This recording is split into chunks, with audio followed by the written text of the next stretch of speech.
Hi, my name is Gilbert Bates, and today I've got a very important subject on this video. It's about the men's need to cry. Men need to cry. It's evolution's way of healing. By that I mean that when we get hurt, and which is usually through not being loved by our parents, not getting our needs met by our parents, we get hurt. And if we can cry that out when we're children, well, that's all well and good. We won't carry that pain around. But if for some reason we can't cry, or it's too dangerous to cry, or we're not encouraged to cry, we press it down. In my case, the pain was too great. I had to repress it. And that happens with a lot of people. But when we press that pain down, we also press down our development. We press down our own evolution as a person. We keep the pressure on the pain. Now, to lift that pressure, we need to cry. Men and women need to cry, and children need to cry too. We should let children cry more, and we should encourage men and boys to cry more. Also, women need to cry too, but they seem to find it a bit easier to cry. But men seem to think that we live in a situation where we seem to think that men are losing it, or men are sissies if they cry. Men are sissies if they cry, but they're not sissies. They're just healing. Men need to cry to heal, and that's what we need to get used to in our society. It should be everyday knowledge that when men feel like they want to cry, they should just go and cry because it's healing. And to press it down and not feel it and not to cry is very dangerous for our health. Now, if you look at that brain, outline of the brain up behind me, the feelings or the deep crying emanates from the red part, comes through as a feeling of sadness, and then we can cry. But if we feel sad, we should be able to cry. And then we can heal the pain that's stored in that red system. The pain that's stored in that red area, what I call the nuclear power station of the brain. I call it the nuclear power station because it's such a strong power, and we don't understand that. Our repression system is so good that we can repress the pain, and we don't know that we're doing it.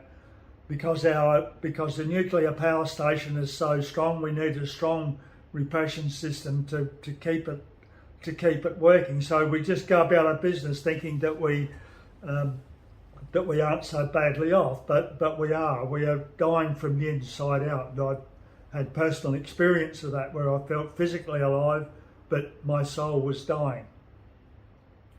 Now, so where do I get this from? Well, I went outside the mental health industry, and I went to America to do Genovian primal therapy. And Genovian primal therapy, if you look on one of those signs there, it gets the pain out of the brain, or removes the pain from the brain, and that's mostly through deep crying. Deep crying, go back to when you were a child and do the crying in the present that you should have done in the past, and that's the healing part. You'll feel better. And you need to do that for your whole organism to start healing. Don't press it down. Just let it flow. Let your crying flow. So Genovian primal therapy was kind of, in the early days, it was known as screaming therapy. Well, I did a fair bit of screaming because I was scared of my father. So there was a lot of anxiety and a lot of terror in my family situation. But Genovian primal therapy for me was mostly deep crying, and that's where my healing came from. That's where I healed my deep suicidal depression. I just learnt to cry, deep, really deep crying. And if you want to know what deep crying looks like, go to my episode 15, where I record myself doing a full-on crying session, just so that you know the depth. If you want to go and cry yourself, that's the depth that you really should get to. It's difficult to do that for the start, but that's the depth of crying that we need to do, and that's our healing. And men should know that. Our whole of society should know that. Men, it's okay to cry, it's your healing. And every man should have a place to cry, in your car, on the kitchen floor if you live alone, or out in your shed somewhere where you can just go and have a good cry. I've had a lot of cries in the scrub, just pull over when I'm driving, go out into the scrub and have a good cry. It's very, very relieving. It's a bit monotonous. I had to do so much of it, but when you understand that we have so much pain, well, we'll stop putting that pain into our children. And that's one reason that we should understand about how much crying we need to do. Let's not put it there in our children. Now, I do primal therapy on other people, and over the years I've had some 50-year-old men, and I'm trying to teach them how to cry. And it's really, really, it's horrible in a way because they don't know how to cry. I get them to go about halfway and they think that that's all there is. It's really difficult. They've spent all their life not crying, and they think it's sissy or think it's cowardly to cry, and it's really difficult to get them going. But once they understand what goes on, it's they start to cry fairly readily, and you'll be like that too. If you learn to cry, it gets easier and easier. You know what to do. You know what to do to get into that deep cry, and you'll know when you need to go and have a good cry. It's very relieving. It's better than a glass of beer or a couple of cigarettes. We just relieve the pain by the crying. Now, the mental health industry, in my case when I had suicidal depression, the psychiatrist gave me tablets to reduce my symptoms, but it reduced my symptoms, yes, but it didn't give me life. My sexual desire was basically nothing. My life was almost like a robot. So they stopped me from feeling anything. Now, when you do Genovian primal therapy, it works the other way. It works to get the pain out and works to express yourself with your pain and with your crying and even with your anger, and so that you blow out and so that you can learn to live life. Now that I'm not on medication, I gave that away a long time ago, I can actually live my life. I can express myself more fully. And it's a great way to live your life. So it's more on a spiritual level, but only in the sense that we don't understand what our atoms are doing. Our atoms have 25 different parts all spinning around and doing their thing, and they make up the molecules, and molecules make up the cells. And science doesn't yet understand that they're starting to go to that area, but they don't really understand what's going on. So that's what gives us our spirituality. We're actually experiencing the spiritual side of ourselves, but we don't understand what it is. So every person's trying to describe it in different ways. But I'll talk about that more in future videos.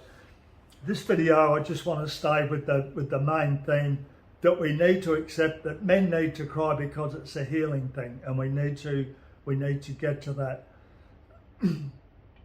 And it's like, I'll get back to my jigsaw thing again, that the jigsaw that I was trying to put together for the first 50 years of my life didn't make any sense. Like the jigsaw wasn't looking really good, and eventually it just all fell to pieces. So now that I've spent 20 years putting my back together, I've had to make another jigsaw that all makes sense.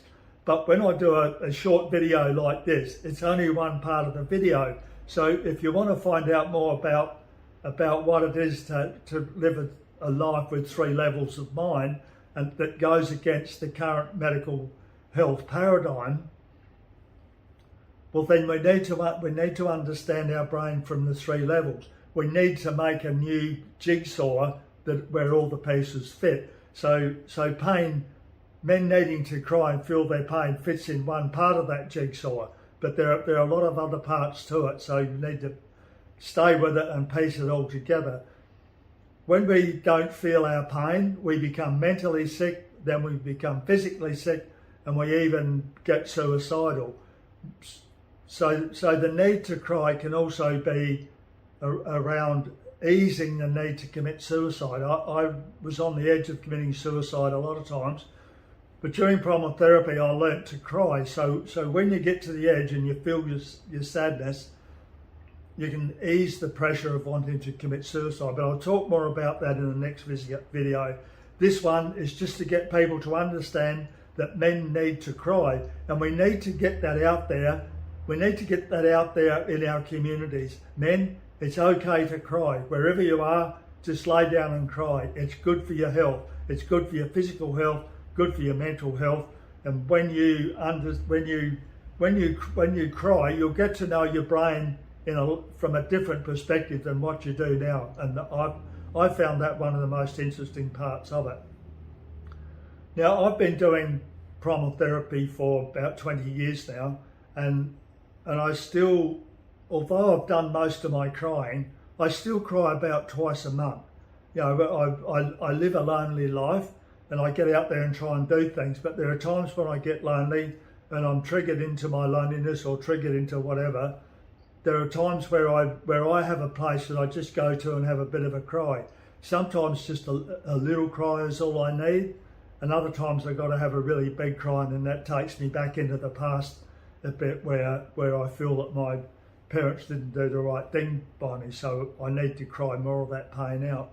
So, and things happen in the present moment that aren't loving. People don't understand that they're not loving in a way. So with the society that we live in, regardless of all the pain that I had when I was younger, society still treats me a bit roughly, and I need to just go and cry about that.